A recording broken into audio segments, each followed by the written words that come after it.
حضرت بلال حبشی رضی اللہ تعالیٰ عنہ نے سارا گھر کا کام کاج خود سے سنبھال لیا تھا. ایک دن غائب ہو گئے حضرت بلال اذان دے کے, فجر کی اذان دے کے. ایک دن فجر کی اذان دے کے غائب نہیں ہونا چاہیے. کیا خیال ہے آپ کا؟ مؤذن کو اذان دے کے غائب, اسے مسجد میں پھر رہنا چاہیے. حضرت بلال حبشی رضی اللہ تعالیٰ عنہ اذان پڑھی, غائب ہو گئے. صحابہ ڈھونڈ رہے ہیں بلال کدھر ہے, اقامت پڑھے. حضور نے فرمایا ٹھہر جاؤ, بلال آئے گا تو اقامت پڑھے گا. بلال آئے گا تو جلدی نہ کیا کرو مسجد میں, اگر 2-4 منٹ کبھی دیر ہو جائے نا نماز میں تو جلدی کوئی بات نہیں, اللہ کے گھر ہی آئے ہو نا, جلدی نہ مچایا کرو. اللہ کا گھر ہے, رحمت والی جگہ ہے. حضور نے فرمایا بلال آئے گا تو اذان پڑھے گا. اب سب صحابہ خاموش ہیں کہ بلال جاتا نہیں, کام بھی اس کا کوئی ایسا نہیں. حضرت بلال دوڑے آئے, جلدی جلدی جلدی جلدی دوڑے آئے. رسول پاک صلی اللہ علیہ وسلم نے سوال ہی نہیں کیا کہ بلال تو کدھر سے آیا ہے. فرمایا آ گئے ہو؟ حضور آ گیا ہوں. پڑھو اقامت, پڑھو اقامت. پڑھی, جماعت ہو گئی. اب صحابہ کرام علی مریدوان حیران ہے کہ حضور نے پوچھا ہی نہیں اور بلال آیا بھی دیر سے. حضرت جناب سیدنا صدیق اکبر, جناب مقداد, جناب سلمان فارسی, چند صحابہ نا حضرت بلال کو لے کے, کون ہے بلال تو کدھر تھا؟ راز کی کوئی بات ہے جو بتاتا نہیں, کدھر تھا؟ حضرت بلال رضی اللہ تعالیٰ عنہ کی آنکھوں میں آنسو آ گئے, رو پڑے, رو پڑے. کہ بلال کوئی گہری بات ہے, بتا معاملہ کیا ہے, روتا کیوں ہے؟ حضرت بلال حبشی رضی اللہ تعالیٰ عنہ فرمانے لگے جب حضرت خدیجہ الکبریٰ گھر میں چکی پیستی تھی, تھک جاتی تھی نا, تو میں مدد کرایا کرتا تھا. کتنے دن بیت گئے, جب فجر کی اذان دینے کے لیے گزرتا ہوں تو حضرت فاطمہ الزہرا کے بچے روتے ہوتے ہیں. فرمایا میں نے حضرت فاطمہ کو گود میں کھلایا ہے, مجھے اپنے محبوب کی شہزادی سے بڑا پیار ہے. کئی دنوں سے حضور کی خدمت میں عرض کر رہا تھا یا رسول اللہ کو مہربانی فرمائیں. حضور نے رات پیغام بھیجا ہے سیدہ فاطمہ کو کہ بلال جب آئے تو پردہ کر کے اندر چلی جایا کر. حضرت بلال فرماتے ہیں اذان دے کے گیا تھا حضرت فاطمہ کے گھر, میں نے کہا محبوب کی بیٹی ذرا پردہ کر لے, تو بچوں کو دودھ پلا, میں تیری چکی پیس دیتا ہوں. حضرت بلال حبشی کی آنکھوں میں آنسو رو رو کے بتلاتے ہیں. فرمایا سیدہ طیبہ طاہرہ حضرت فاطمہ الزہرا, میرے حبیب نے پتہ کیا فرمایا؟ فرمایا جس نے فاطمہ کو راضی کیا اس نے تو مجھے راضی کیا. حضرت سیدنا بلال حبشی فرماتے میں نے چکی پیسی اور میں تمہیں کیا بتاؤں, میرے محبوب کی بیٹی نے مجھے بڑی ہی دعائیں دی ہیں, انہوں نے مجھ پر بڑا ہی اظہار محبت فرمایا ہے. فرمایا میں آذان سے لے کر جماعت تک لوگ تسبیحاں رولتے ہیں, لوگ قرآن کی آیات کی تلاوت کرتے ہیں, آذان سے لے کر جماعت تک لوگ مختلف قسم کے اذکار میں مشغول ہوتے ہیں. فرمایا میرا ذکر سنو, میری تلاوت سنو, میرا وظیفہ سنو. میں آذان سے لے کر جماعت تک محمد عربی کی بیٹی کی خدمت کرنے چلا جاتا ہوں. رسول پاک صلی اللہ علیہ وسلم کی شہزادی کی چکی پیس کے آیا. حضرت بلال نے اس انداز میں, بدر کی جنگ لگ گئی, بدر کا مارکا, حضرت بلال کے ہاتھ میں تلوار ہے, کہا میں لڑوں گا, پورا پورا جہاد کروں گا.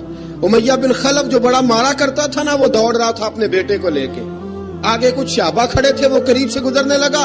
حضرت بلال نے فرمایا ذرا پکڑنا امیہ کو, یہ مجھے مارا کرتا تھا, ذرا پکڑنا, نہ جانے نہ دینا. امیہ کو صحابہ نے روکا. حضرت عبد الرحمن ابن عوف نے پکڑ کے زور سے گھونسا مارا, ادھر جا کے گرا.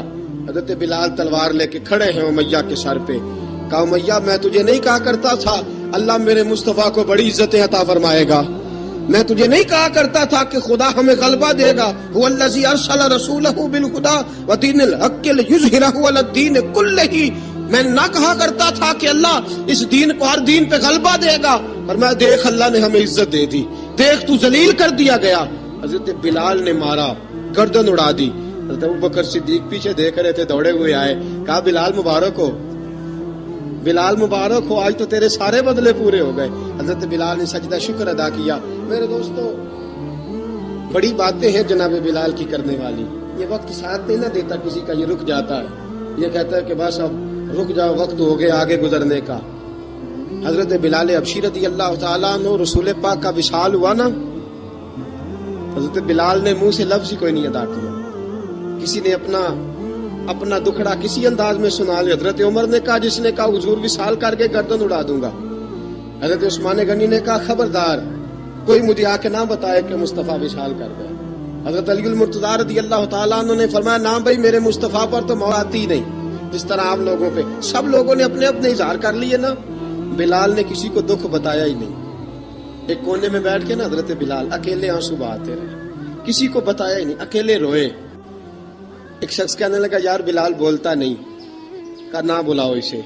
عصر کی نماز کا وقت ہوا نا تو وہ بلال جو کعبے کی چھت پہ بغیر سیڑھیوں کے چڑھ گیا تھا, وہ بلال جو کعبے کی چھت پہ بغیر کسی سہارے کے چڑھ گیا تھا, اس بلال کو کہا کہ بلال چڑھ ذرا آذان پڑھ مسجد کی چھت پہ چڑھ جا. حضرت بلال کئی بار چڑھے اور کئی بار گرے, کئی بار چڑھے اور کئی بار گرے. حضرت بلال حبشی رضی اللہ تعالیٰ نے آواز دی, کہا سلمان میری مدد کرنا, میری مدد کرنا, اب مجھ سے چڑھا نہیں جاتا, اب مجھ سے جایا نہیں جاتا. جناب سلمان فارسی نے بھی سوال نہیں پوچھا کہ بلال تو بیمار ہے, یہ نہیں پوچھا. حضرت بلال کو 2-4 صحابہ نے اٹھایا, چھت پہ پہنچایا. بلال نے اذان شروع کی. جب کہا نا اللہ اکبر اللہ اکبر, وہ آواز جس میں بڑا سوز ہوتا تھا, بڑی درد, بڑی بلندی ہوتی تھی, بڑا جوش خروش ہوتا تھا, آج وہ آواز دب گئی. جب بلال نے کہا نا اشہد ان لا الہ الا اللہ, حضرت بلال رضی اللہ تعالیٰ عنہ نے تھوڑی دیر روک کے سانس لیا. جب کہا نا اشہد ان محمد رسول اللہ, جو سارے چپ کھڑے تھے نا ان میں سے ایک بابا رو پڑا, جس کا نام ابو بکر صدیق تھا. جب حضرت ابو بکر صدیق کی آنکھ میں آنسو آیا تو حضرت بلال چھت کے اوپر زمین پہ گرے, زمین پہ گرے اور کہا ابو بکر یہ ڈیوٹی کسی اور کی لگا دے, یہ ڈیوٹی کسی اور کی لگا دے, اب میری روح اجازت نہیں دیتی, مصطفیٰ کریم کے بعد مجھ سے اذان نہیں پڑی جائے گی. آپ نے واقعہ سن رکھا ہے کہ ایک بار صحابہ نے بلایا, دوبارہ آئے, حضور خواب میں ملے, کہا بلال تو آتا کیوں نہیں. بلال چھوڑ کے چلے گئے تھے, فرمایا اب میرا یہاں دل نہیں لگتا. ملک شام کے شہر حلب میں چلے گئے تھے, چھوڑ دیا تھا مدینہ منورہ, اب میری نگاہوں میں جچتا نہیں کوئی, جیسے میرے محبوب ہیں ایسا نہیں کوئی. حضور خواب میں ملے, آئے مدینے. حضرت بلال آخری بار, لوگوں نے کہا اذان پڑھو, کہا مجھے وہ اذان بھول ہی گئی ہے جو مجھے مصطفیٰ کریم کے زمانے میں پڑھا کرتا تھا, مجھ سے نہیں پڑھی جاتی, نہ مجھے کہو میں کیسے پڑھوں. امام حسن اور حسین نے آ کے دامن تھاما نا تو کہا بیٹا میں تمہاری نانی کا بھی نوکر رہا ہوں, میں تمہاری ماں کی چکی بھی پیستا رہا ہوں, مجھ سے کوئی فرمائش نہ کر ڈالنا, میں نے نوکری کی ہے, اور مجھے اگر اللہ نے توفیق دی تو میں تمہارے بچوں کے پیر بھی دھویا کروں گا. لیکن امام حسن رضی اللہ تعالیٰ انہوں نے فرمایا بلال ایک بار تو اذان سنانی پڑے گی. سنائی بلال نے اذان. کوئی گھر مدینے میں ایسا نہیں تھا جہاں سے رونے کی آواز نہ آئی ہو. حضرت عمر فاروق رضی اللہ تعالیٰ عنہ اپنے زمانے میں شام گئے, جناب بلال حبشی رضی اللہ تعالیٰ عنہ سے کہا کہ اذان پڑھو. حضرت بلال نے فرمایا میں پڑھ ہی نہیں سکتا. بڑی ہمت کے بعد اذان پڑھی, اور جناب بلال نے کہا تم اگر روئے نہ تو میں اذان پڑھوں گا. رونا نہ, وعدہ لے لیا. حضرت عمر تو نہ روئے, لیکن معاذ ابن جبل نے رونا شروع کر دیا. جب معاذ ابن جبل روئے تو پھر عمر بھی روئے, جب عمر روئے تو پھر بلال بھی روئے. وہ اذان اشہد ان لا الہ الا اللہ تک گئی. رسول پاک کے بعد پھر اذان اس سے آگے بڑھ نہ سکی. حضرت بلال کا وقت وصال آیا. حضرت ابو درداء کے داماد تھے جناب بلال حبشی.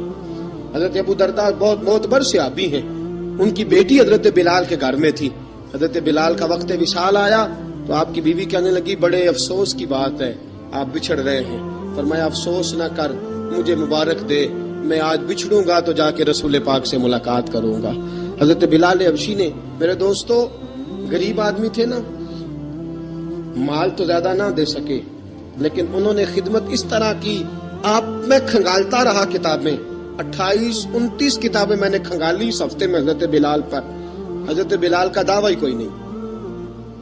پوری کتابوں میں, پوری سیرت میں کہیں کوئی دعویٰ ملتا, کہیں نہیں کہا میں نے یہ خدمت کی ہے. یہ دعویٰ حضرت بلال کا دعویٰ, میں غور کرتا رہا اس بات پر کہ سب لوگ دعویٰ کر لیتے ہیں نا.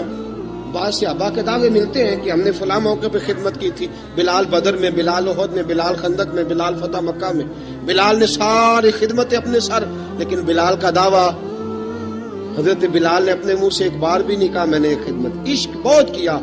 غریبوں جان نہ چھڑایا کرو, یہ کہہ کے جان نہ چھڑایا کرو کہ ہم کیا کر سکتے ہیں, ہم کدھر جائیں, ہم آگے بڑھو, عملی طور پہ اپنا آپ پیش کرو, رسول پاک کے عشق میں رنگ جاؤ.